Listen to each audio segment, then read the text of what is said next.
السلام علیکم سلسلہ عبادات اور آج کا جو ہمارا موضوع ہے وہ ہے چمکتے ہوئے چہرے۔ ناظرین، آج میں آپ کو قیامت والے دن نمازیوں کو جس شان و شوکت سے، جس مقام و مرتبہ سے لایا جائے گا اس کے حوالے سے میں آپ کو بتاؤں گا۔ چنانچہ منقول ہے کہ جب قیامت کا دن قائم ہوگا تو نمازیوں کو گروپس کی صورت میں لایا جائے گا، یعنی گروپ سے مراد پہلے پہلا گروپ لایا جائے گا، پھر دوسرا، پھر تیسرا۔ تو جب پہلا گروپ لایا جائے گا تو ان کی شان و شوکت، ان کا مقام و مرتبہ اتنا زیادہ ہوگا، ان کا چہرہ جو ہے ایسے چمک رہا ہوگا جیسے ستارے چمکتے ہیں۔ جب ان کو جنت میں داخل کیا جا رہا ہوگا، ان کا مقام و مرتبہ یہ ہوگا کہ فرشتے ان کا استقبال کریں گے۔ چنانچہ جب وہ جنت میں داخل ہو رہے ہوں گے، وہ فرشتے پوچھیں گے کہ آخر تم ہو کون جن کا اتنا مقام و مرتبہ ہے؟ تو وہ سوال کریں گے۔ جو جنتی ہوں گے، جو نمازی ہوں گے، جو پہلا گروپ ہوگا، وہ جواب دے گا کہ ہم امت محمدیہ کے نمازی ہیں۔ پھر فرشتے سوال کریں گے آخر تمہارا نماز ادا کرنے کا کیا انداز ہوتا تھا؟ تم کس کیفیت کے ساتھ نماز ادا کرتے تھے؟ تو جب فرشتے یہ پوچھیں گے تو جو پہلا گروپ ہوگا وہ یہ جواب دے گا کہ ہمارا نماز ادا کرنے کی یہ کیفیت ہوتی تھی کہ جیسے ہی اذان آتی تھی تو فوراً ہم وضو کرنے کے لیے کھڑے ہو جاتے تھے، اور کوئی بھی دنیا کی ایسی چیز نہیں تھی جو ہمیں اس کام سے روک سکتی۔ تو جب فرشتے یہ سنیں گے تو وہ جواب دیں گے کہ تم اسی کے مستحق تھے کہ تمہیں جنت میں داخل کیا جائے۔ پھر جب دوسرا گروپ لایا جائے گا، جو نمازی ہوں گے، ان کا جو مقام و مرتبہ ہوگا، جو ان کا چہرہ روشن ہوگا، ان کا مقام و مرتبہ اور حسن و جمال اس طرح ہوگا کہ ان کا پہلا جو گروپ تھا نا ان سے بہت زیادہ ہوگا، یعنی ان کا جو چہرہ ہوگا نا وہ جو ہے چاند کی طرح چمک رہا ہوگا۔ جب ان کو جنت میں لایا جائے گا تو ان کے لیے بھی فرشتے استقبال کریں گے۔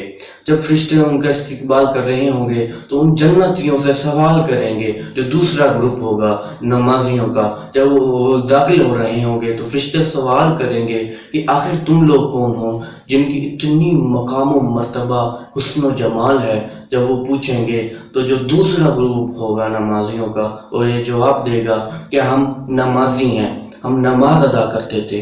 اور فرشتے سوال پوچھیں گے نماز تو پہلا بھی گروپ جو ہے وہ ادا کرتا تھا، ان کی کیفیت یہ ہوتی تھی کہ جیسے ہی اذان آتی تھی تو وہ فوراً وضو کے لیے کھڑے ہو جاتے تھے، لیکن تمہارا کیا انداز تھا؟ تمہارا جو ہے وہ پہلے گروپ سے اتنا مقام زیادہ ہے، تمہارا چہرہ اور زیادہ روشن ہے، آخر تم میں کون سی نماز ادا کرنے کی وصف تھا جس کی وجہ سے تمہیں ان سے زیادہ مقام دیا گیا؟ جو دوسرا گروپ ہوگا وہ یہ جواب دے گا کہ ہم جیسے نماز کے وقت جب شروع ہوتا تھا تو اس سے پہلے ہی نماز کے لیے وضو کر لیتے تھے، اور جیسے ہی اذان آتی تھی ہم فوراً مسجد میں چلے جاتے تھے۔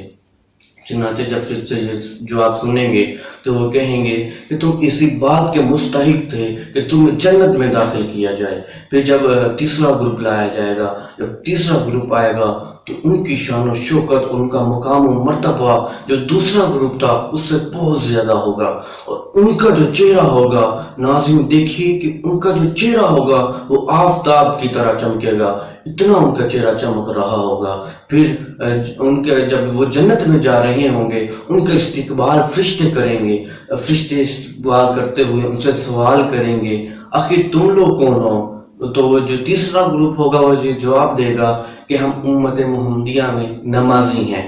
تو جب وہ یہ جواب دیں گے تو فرشتے ایک اور سوال کریں گے آگے سے، وہ کہیں گے کہ جو دوسرا گروپ تھا وہ بھی تو نماز ادا کرتا تھا، لیکن ان کی کیفیت یہ ہوتی تھی کہ جیسے نماز کا وقت شروع ہوتا تھا اس سے پہلے ہی وضو کر لیتے تھے، اور فوراً جیسے ہی اذان آتی تھی وہ مسجد میں چلے جاتے تھے۔ لیکن تمہاری کیا کیفیت ہے، تمہارا کیا انداز ہے جس کی وجہ سے تمہیں اتنی شان و شوکت، اتنی بلندی، اتنا حسن و جمال دیا گیا ہے کہ تمہارا جو چہرہ ہے وہ آفتاب کی طرح چمک رہا ہے؟ تو وہ جنتی، وہ نمازی اور تیسرا گروپ یہ جواب دے گا کہ ہماری نماز ادا کرنے کی کیفیت یہ ہوتی تھی کہ ہم جو ہے اذان جو ہے، جب اذان آتی تھی تو ہم مسجد میں موجود ہوتے تھے اور اذان جو ہے ہم مسجد میں سنتے تھے۔ تو پھر جو فرشتے ہیں وہ ان کو یہ جواب دیں گے کہ تم اسی بات کے مستحق تھے کہ تمہیں جنت میں داخل کیا جائے۔ ناظرین، آپ نے دیکھا کہ نمازیوں کا کتنا مرتبہ بلند ہوگا، کتنا زیادہ ان کو شان و شوکت سے لایا جائے گا۔ لہٰذا ہمیں بھی چاہیے کہ ہم نماز ادا کریں، رب کی بارگاہ میں سجدہ ریز ہو جائیں، اپنے گناہوں کی معافی تلافی کریں، ہمیں جنت میں داخل ہونے کی دعا کریں کہ اللہ تعالی ہمیں جنت میں داخل فرما، ایمان کی سلامتی کی دعا فرمائے۔ اللہ عز و جل دعا ہے ہمیں عمل کرنے کی توفیق عطا فرمائے، آمین۔ مزید اچھی ویڈیوز کو دیکھنے کے لیے ہمارے چینل کو سبسکرائب کریں اور بیل آئیکن کو ضرور پریس کر دیں۔